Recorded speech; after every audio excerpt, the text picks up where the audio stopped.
Sua Excelência Emmerson Dambudzo Mnangagwa, Presidente da República do Zimbábue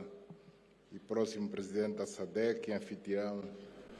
da 44ª Cimeira de Chefes de Estado e de Governo da SADC, Sua Excelência Hakainde Hichilema, Presidente da República da Zâmbia, Presidente do órgão de cooperação nas áreas de política, defesa e segurança da SADC, Sua Majestade Your Majesty King Mswati III,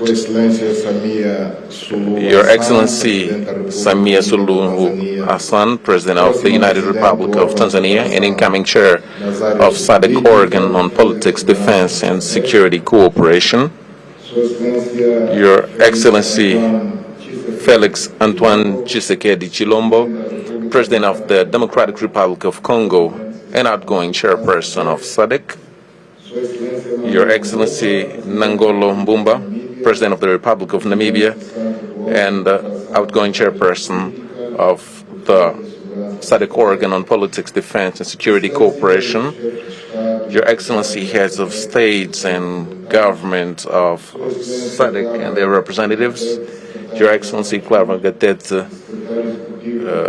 Executive Secretary of UNECA, Your Excellency Akimwini Adesina, Chairperson, President of the Africa Development Bank, Your Excellency Frederick Chava, Minister of Foreign Affairs and International Trade of the Republic of Zimbabwe, and Chairperson of SADC Council of Ministers, Your Excellency Elias Mahosi, Executive Secretary of SADC, distinguished members of the diplomatic corps accredited in Zimbabwe, ladies and gentlemen. It is a distinguished honor as Chair of SADC that I take the floor to address you at this 44th time that the highest authorities of SADC meet to reflect on the objectives and targets set out by the community with regards to the achievements achieved last year and the opportunities we have, as well as the challenges that we have to surmount as a collective. I would like to profoundly thank President Emmerson Mnangagwa and the people of the Republic of Zimbabwe for having agreed to host this important summit and for the warm welcome and exceptional hospitality that has been accorded to all delegations ever since our arrival to this beautiful country. I would like to take this opportunity to officially welcome His Excellency Nangolo Mbumba, who is attending this summit for the first time as President of the Republic of Namibia.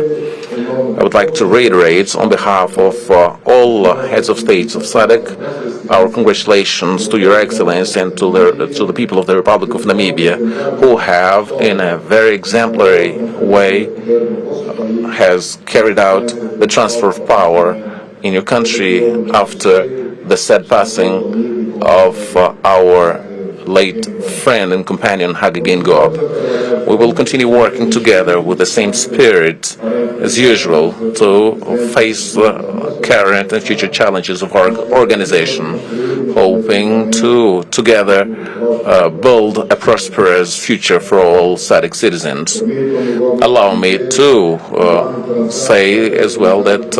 last year we have seen a number of unfortunate events like the passing of the former president of Namibia, as well as other notable people who have contributed, who have tenaciously fought for a better future of our region. I would like to invite everyone to stand up for a minute of silence as a homage to the leaders and the brave soldiers who have departed.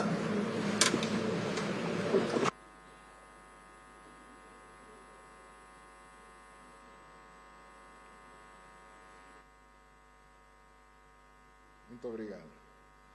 Thank you very much. Your Excellencies, ladies and gentlemen,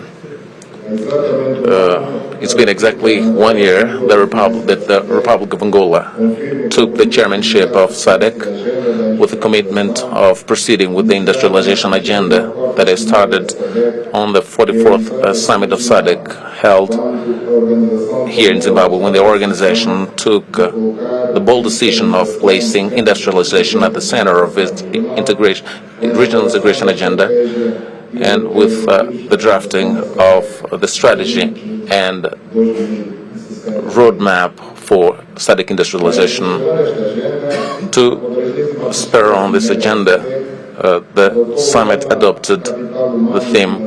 Human Capital, Key Drivers Towards Sustainable Industrialization of SADC region. Since one of our major objectives is the skills that allow for access to jobs and allow for our region to be ready for the challenges of the fourth industrial revolution. In applying this theme, we have worked with the Secretariat in order to support member states in promoting and developing value chains that are key for production and processing of agriculture, pharmaceutical, mining products, to strengthen and maximize regional benefits. Based on this, I welcome the fact that under the next leadership of the Republic of Zimbabwe, we will still count on the dynamic nature of this country to push this industrialization agenda so that we can consolidate the gains that we've had so far with the adoption of this theme of promoting innovation to unlock opportunities for sustainable economic growth and development towards industrialized SADC. With this theme, I am absolutely sure that our region will take advantage of science, technology, and innovation to spur on industrialization as a key driver for socio-economic transformation, which will be seen in this southern part of Africa. Since human resources are key for the development of these value chains and for an industrialization, a sustainable industrialization, our region has had some significant progress in operationalizing the SADC University in order to develop and maintain human capital to meet the technical and technological needs of our efforts aimed at industrialization. On the other hand, I would like to state that currently our region has a deficit in terms of infrastructure financing, well over 30 billion US dollars. So we need to proceed as fast as possible in operationalizing the Regional Development Fund, which was one of the major objectives of the chairmanship that is ending today, in order to support industrial development, social and human development, as well as the development of infrastructure, so that we can sustain the development of our region. I would like to take advantage of this opportunity to appeal to the private sector, financing institution and ICPs to join us and support with resources the implementation of some of our regional projects that are key and cover strategic areas which are in the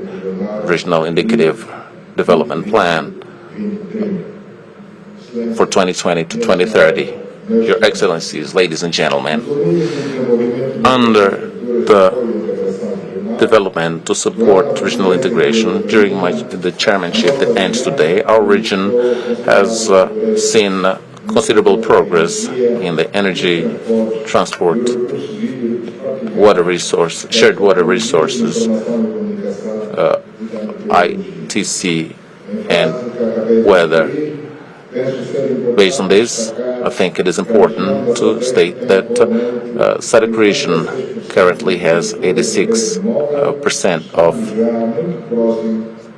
mobile network coverage, which is very close to the 95% objective for 2030. The internet coverage is estimated at 54%, meaning more than half of our population has access to this form of communication. All this is as a result of the dynamic collaboration between the member states who have organized themselves to invest in digital infrastructure and reduce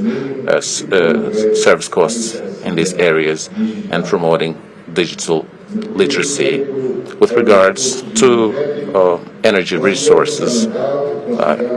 it is important to ensure in our region access to energy at reasonable prices so we can spur the industrialization and create more opportunities in the region. A population with access to electricity, was way below the levels that have been set as objectives. In some member states, it was possible to get to 100% access, but there are others where we had, unfortunately, less than 20%. It is important to highlight that the power generation capacity in most member states of our region does not meet the needs since 2008, except Angola, Mozambique, Tanzania, where in April 2024 there was a surplus of energy when compared to the current consumption of energy in these countries. Access to this surplus has not been possible due to the low expansion of transmission networks and lack of interconnectors for all that can connect all member states of the region. Taking into account the low access to these resources, to this resource, which is energy, our region needs to continue investing in energy infrastructure to increase production, transmission and diversification of energy sources, and adopt sustainable practices that are crucial for a proper supply of energy, promote economic development, and build a more prosperous SADC region. Your Excellencies, ladies and gentlemen, we cannot talk about an integrated region without free movement of people in the region. By so doing, through our borders, we can promote economic development, social development, and cultural exchanges. And it's based on this fact that I noted that last year we have had so many efforts to improve the free movement of goods and people in our region. Some member states have introduced visa exemptions, and others have abolished the visa requirement for all member states of SADC. It is heartwarming to know that we are taking firm steps to remove barriers and restrictions to the free movement of people and goods. We have to highlight the cooperation between all member states of SADC with regards to the creation of one-stop border posts in order to simplify and facilitate the movement amongst us. A number of such posts have been created in borders between Zambia and Zimbabwe, Botswana and Zambia, Malawi and Zambia, Tanzania and Zambia, and all together this helps in creating the necessary conditions to ease the movement of people, inter-regional trade, and a number of other factors which are important for development, and of which I'd like to highlight the cost of transport in our area. And under these efforts, we also have the Lobito corridor, which is an important infrastructure in Angola, which will allow to link the DRC, Zambia, to the Atlantic Ocean, through which they'll be able to send raw materials, goods and services in a way that would encourage competition. And this facility will create dynamics that would stimulate regional economic growth, not only for the countries that are linked to it, but also for other countries that are part of SADC. I would like to add to these factors that I've mentioned, there's also tourism, which has slowed down significantly during the COVID-19 period, which has since then been increasing exponentially, taking its place as an important contributor to economic growth and the GDP. Your Excellencies, ladies and gentlemen, our region faces major challenges which are complex, and they require from us effort and special attention to face diseases and natural disasters that scourge Southern Africa. It is good to highlight the efforts of member states, and they do so in a determined way to reduce the number of cases of HIV/AIDS, and we have had a number of results which are heartwarming, as we have a reduction in the number of new infections between 2010 and 2022. These results deserve our applause, but we need to continue working on sensitizing the youth so as to take on behavior that keeps them safe and thereby avoid the spread of the disease amongst them. In February, I hosted an extraordinary summit of heads of state and government on the cholera situation in the region, and together we took measures to contain its spread and ensure the health and well-being of our populations. Based on these decisions, it was possible to contain the spread of cholera and support people in communities that have been affected by this disease. His Excellency Hakainde Hichilema, the President of the Republic of Zambia, has successfully led the fight against cholera in SADC region as a regional champion against cholera. Our heartfelt thanks for these efforts.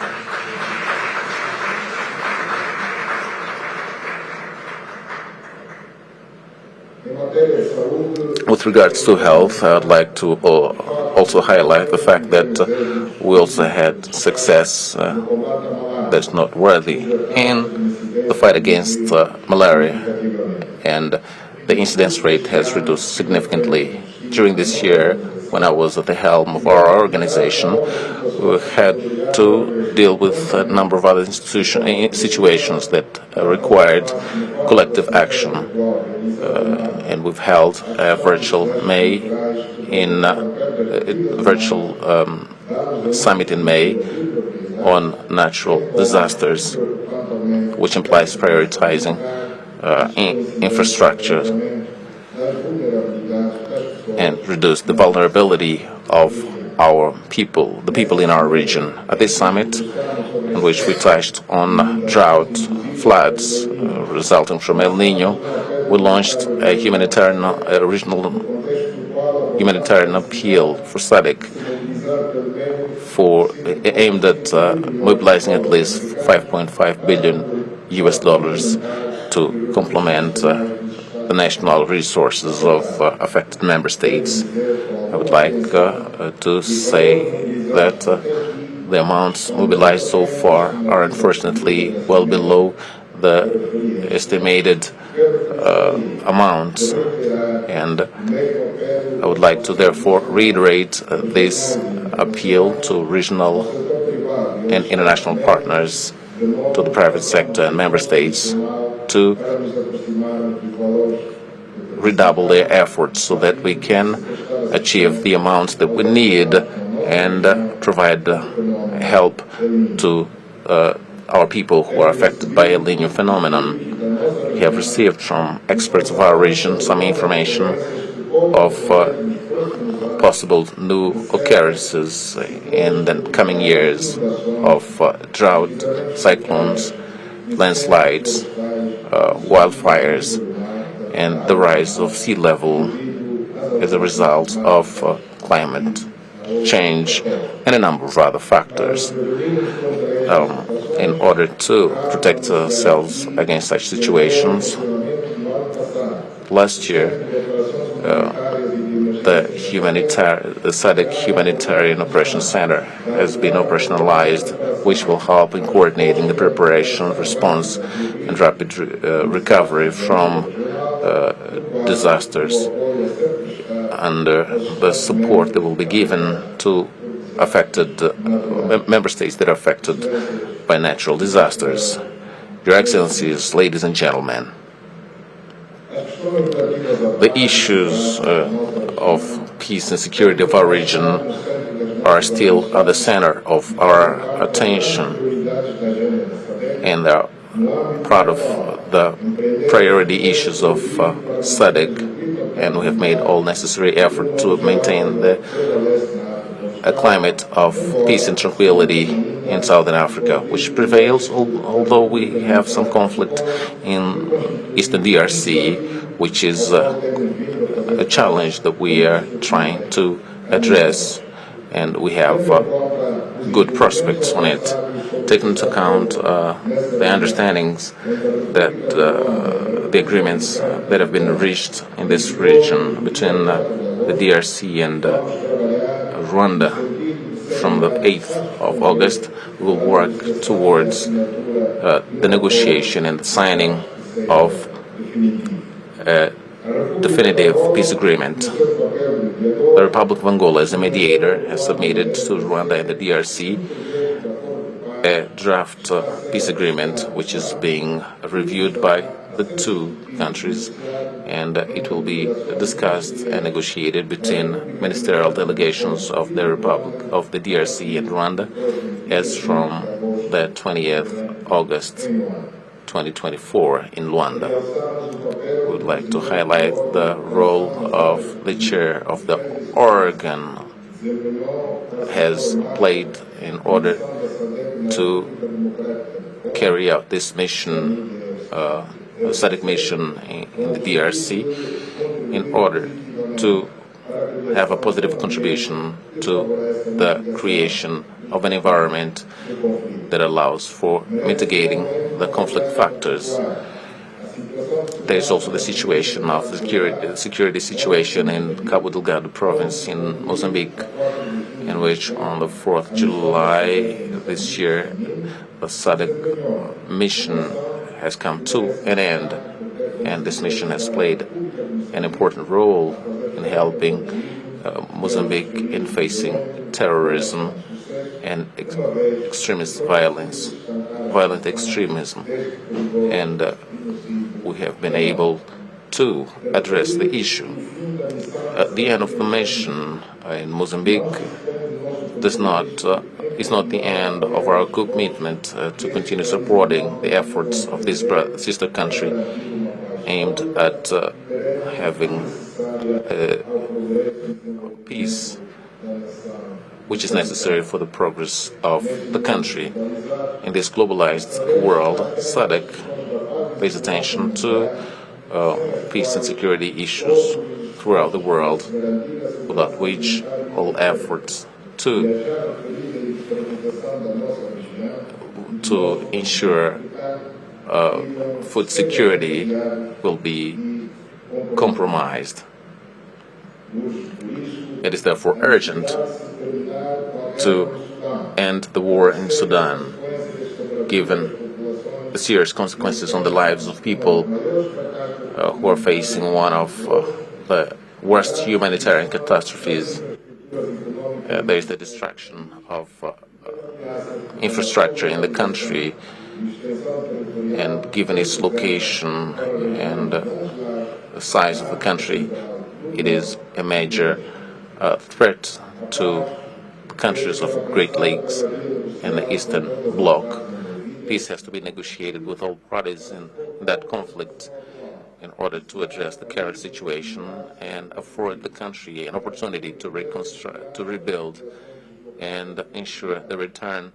of displaced persons to come and develop their economy. We also defend the end to the war in Ukraine through negotiations that respect the principles of independence and sovereignty of countries as per the international law and the UN Charter. Having condemned the attacks on the 7th October 2023 against Israeli citizens, we also condemn the genocide that the country is witnessing in the Gaza Strip against the Palestinians, and the main victims are women, children, hospitalized persons. There's a need to negotiate peace, to end the war, free Israeli hostages, and Palestinian prisoners as per the terms set out by the UN to end this conflict, which drags on for years, since the 50s, that was last century. Your Excellencies, ladies and gentlemen, I would like to take this opportunity to underline the role of SADC in building the basis for regional integration. And there's been effort to promote socio-economic development of all its 16 member states.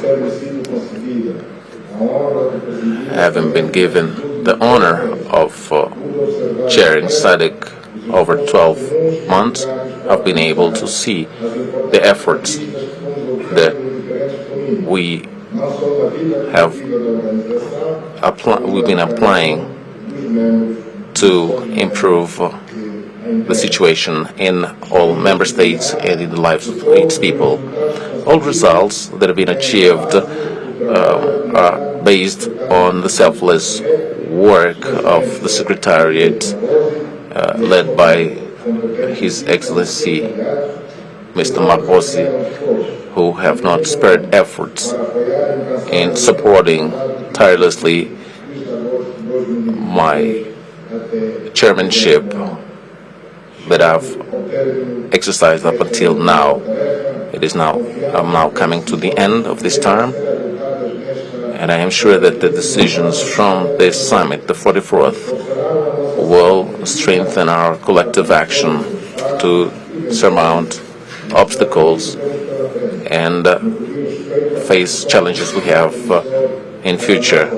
to bring about a better future for our region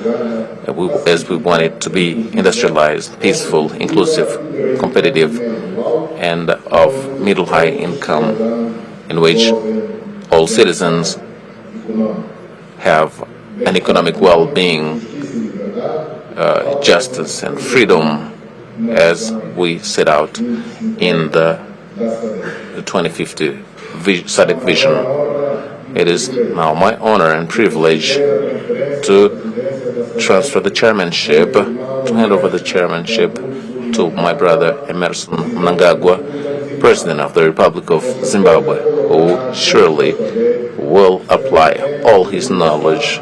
in a committed manner in promoting initiatives that will help in accelerating our efforts for a deeper regional integration, sustainable development, peace and security. Allow me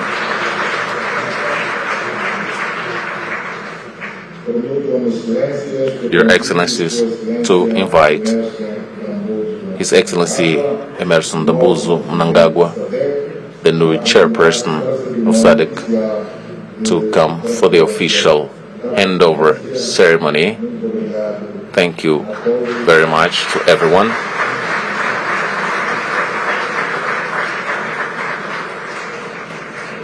Your Excellency, we request their Excellencies to just come in the center.